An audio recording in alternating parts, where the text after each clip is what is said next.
Hi, this is Queen. And this is Sahar, and this is our final project. So our project is called Pocket Dictionary, and what it does is the user type a word that he or she want to find definition of, and it gives out a condensed definition of the word. Where we got our API from is a free and public API from Oxford Dictionary. Oxford Dictionary offers a free API that has a lot of different applications that could have translations, a thesaurus, or it gives lexistats.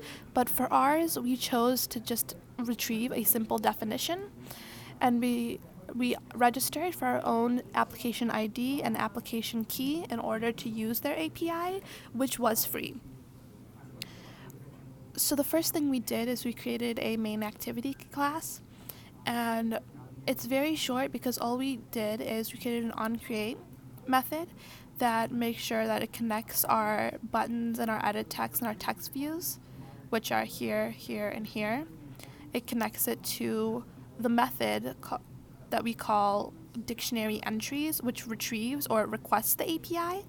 And from that request, we put in our actual word. So while the user inputs the word, we get that word and translate it to a string, and then use that string to request from our API that definition.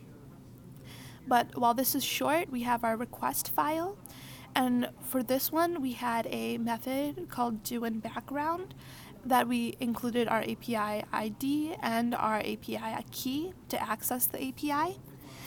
For our try catch, most of this information was provided from the actual API itself. It did show that you needed to have what certain website or HTTP, and then while it did have some other specific fields such as strict match or language, we found that we can default the language already to just English, and we don't have to actually call the rest of the strict match or anything like that. And so we put that over here in our main activity. In our request, we also had our onPost execute, which is where we actually parse the results, parse the JSON results. And so over here you can see we access results, then lexical entries, then entries, senses, and definitions. The way we were able to determine what to access was by looking in Oxford Dictionary. It does have an example value. So from here, we were able to figure out to access results and lexical entries and so on and so forth until we reach the actual definition, which is way down here. So this is where we got our actual definition from, because this is where it's in the JSON file. And then one of the last things we did is we had to add an Android permission to the internet so we could actually access the API without it yelling at us. And now Quinn is going to do a short demonstration of how our app actually works.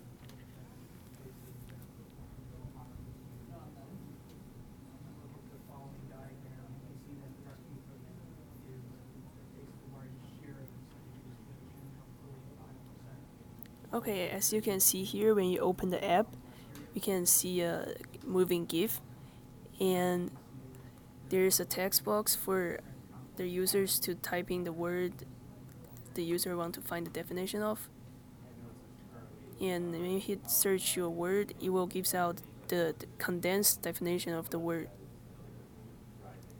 And we can search another word right after one.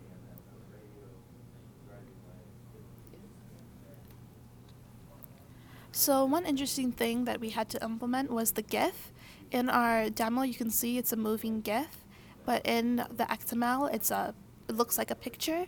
But what we had to do is we had to import a GIF into Drawable, and then in our actual text, we had to have a GIF image view, which isn't usually available in the common design stuff.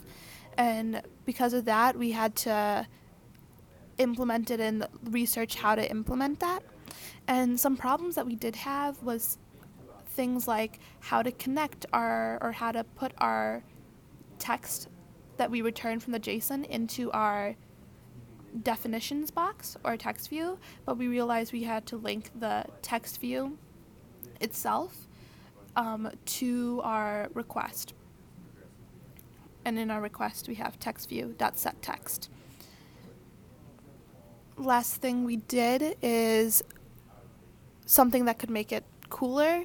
While we didn't implement this, we did have an idea that if you were to use an Android feature, possibly, it could, when you enter your word, you could have predictive text or autofill, such as if you type in COF, it could register that you're typing coffee maybe, and then fill that in.